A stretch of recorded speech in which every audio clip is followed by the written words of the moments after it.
अदअफुल ईमान। इसके अंदर 3 जुज है कि मन राअ मिनकुम मुनकरन फलयुगय्यिरहु बियदिही, अगर कोई बुराई करते हुए देखे तो उसे हाथ से रोके। लेकिन आज तो हमारे समाज में हाथ से रोकने का तसव्वुर खत्म हो गया, लेकिन मुहद्दिसीन ने इस टुकड़े का इशारा हुक्काम की तरफ किया, हाकिमे वक्त की तरफ किया। मिसाल के तौर पर अभी हमारे बिहार के अंदर नीतीश कुमार की सरकार है, तो नीतीश कुमार की तरफ ये इशारा है, जो हाकिमे वक्त होगा वो बुराई को हाथ से रोक सकता है। आप लोग जानते होंगे 2016 में शराबबंदी लाकर उसको रोक दिया, लेकिन अगर इसी जगह में कोई मुसलमान चाहता, कोई मौलाना चाहता, कोई मंडल चाहता, कोई सरपंच चाहता, उसकी ये ताकत नहीं थी कि वो शराबबंदी लाके शराब को खत्म कर दे। तो मन राअ मिनकुम मुनकरन फलयुगय्यिरहु बियदिही, वो अपने हाथ से रोके। उन्होंने कानून पास करके शराबबंदी को खत्म कर दिया। फ़इन लम यस्तति' फबिलिसानिही, और अगर वो ताकत नहीं है, हम हाकिमे वक्त नहीं है, हमारी सरकार नहीं है, हम गैर मुस्लिम देश में जिंदगी गुजार रहे हैं, तो उसके लिए उसको जबान से रोकना है। जबान से रोकने का तरीका क्या होना चाहिए? आमतौर पे आजकल देखा जाता है, अगर कोई किसी तरह का गलत काम करता है उसको सारे लोगों के सामने जलील किया जाता है। हाँ, तुमने ये किया, तुम नमाज नहीं पढ़े। आमतौर पे ये चलन चल रहा है, कई जगहों में मैंने देखा। जब जनाजा का वक्त होता है तो उसके बाप भाई को वहां से निकाल दिया जाता है। कहाँ मिला ये? किसने इजाद किया? किस हदीस के अंदर है? 8 दिन आप कहाँ रहते हैं?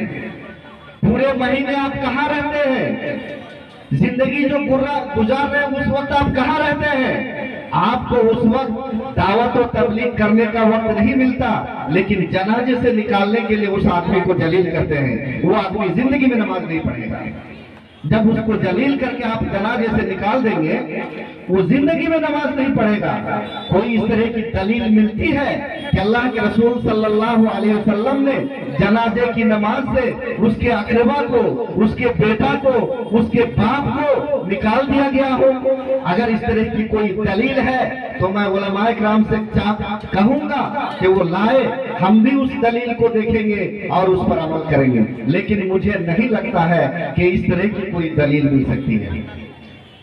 अल्लाह तबारक व तआला ने इरशाद फरमाया, उदउ इला सबील रब्बिका बिल हिकमति वल मौइज़तिल हसना, हिकमत और अच्छी नसीहत के जरिए से आप उसको अल्लाह तबारक व तआला की तरफ बुलाएंगे। आप किसी को शराब पीते हुए देख रहे हैं, आप पहले ही उसको समझाएं, तन्हाई में लेके बैठे, चाचा आप ये काम गलत कर रहे हैं, हमें लग रहा है ये काम नहीं करना चाहिए, आपकी ये उम्र हो गई है, हम मुसलमान हैं, हमारे लिए ये जायज नहीं है। अगर आप उनके साथ इस तरह से बात करेंगे, मुमकिन है कि वो आपकी बातों को मान जाए। और अगर जनाजे से भगाएंगे, शादी के महफिल से भगाएंगे और दीगर महफिल से भगाएंगे तो वो और अड़ जाएगा, हमको नमाज पढ़नी है। तो इसलिए अगर आपके पास ताकत नहीं है हाथ से रोकने की, तो आप जबान से उसको समझाएं, उससे रोकें। और उससे रोकने का ही तरीका है कि उदउ इला सबील रब्बिका बिल हिकमति वल मौइज़तिल हसना, हिकमत के जरिए से, दानाई के जरिए से आप उसको समझाएं, अच्छी नसीहत के जरिए से आप उसको समझाएं। फ़इन लम यस्तति' फ़बिक़ल्बी, और अगर आपकी ये भी इस्तिताअत नहीं है, आपको कुरान और हदीस के दलाइल से आप नावाकिफ हैं, आप कुछ भी नहीं जानते हैं कि कैसे समझाया जाए, तो आप उसको दिल से खराब जाने, ये तीसरा दर्जा होता है। अब मैं आपको बताता हूं जिस बात की तरफ मैं बताना चाह रहा था, और जो आयत मैंने पढ़ी है, कुंतुम खैरा उम्मतिन उखरिजत लिन्नास तअमुरूना बिल मारूफ व तनहौना अनिल मुनकर व तु'मिनूना बिल्लाह। अभी हमारे मुआशरे के अंदर चंद बुराइयां राइज हो चुकी है और उसकी तरफ उलमाए किराम की निगाह नहीं जाती है, बारीकी से उन चीजों को नहीं देखते हैं जिसका नतीजा सामने है। एक बुराई बच्चा पैदा हुआ, नहीं एक आदमी है जिसका कोई बच्चा नहीं है, एक आदमी है जिसका ना बेटा है ना बेटी है, लेकिन उसके भाई की औलाद है।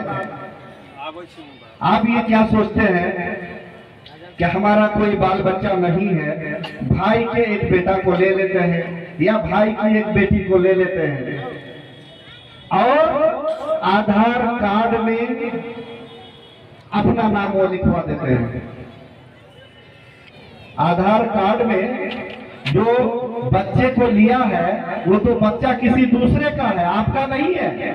लेकिन वो आदमी क्या करता है, उस बच्चे को पालने के लिए, पोसने के लिए वो उसका बाप बन जाता है। ये तो जायज है बाप बनना, लेकिन आधार कार्ड में नाम चेंज कर देता है, वोटर आईडी में नाम चेंज कर देता है, राशन कार्ड में नाम चेंज कर देता है। ये हो रहा हमारे मुआशरे के अंदर। लेकिन क्या हमारे मुसलमान भाइयों को इस बात का पता है कि ऐसा करना सही है या गलत है? कितने लोगों को मालूम है शरीयत के नुक्ताए नजर से, इस्लामी नुक्ताए नजर से ये चीज जायज है या हराम है? कितने लोगों को पता है? हाथ उठाए सुनो, कितने लोगों को पता है? किसी को मालूम है ये जायज है या नहीं है? लीजिए, किसी को मालूम नहीं है। मैंने कहा कि 70% आदमी को मालूम नहीं होगा, लेकिन इस मजलिस में एक आदमी को भी मालूम नहीं है। हराम है, हराम, उसके ऊपर जन्नत हराम है। अल्लाह के रसूल सल्लल्लाहु अलैहि वसल्लम ने इरशाद फरमाया, मनिद्दा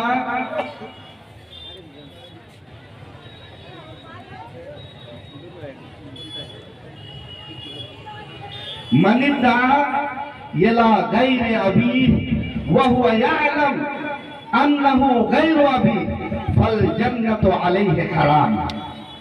अगर किसी ने इस तरह की हरकत की कि किसी के बेटा को लिया और आधार कार्ड में, वोटर कार्ड में और दीगर जो कागजात है उन सारे कागज में अपना नाम लिख दिया, तो ऐसा करना बिल्कुल हराम है। और हराम होने के साथ साथ उस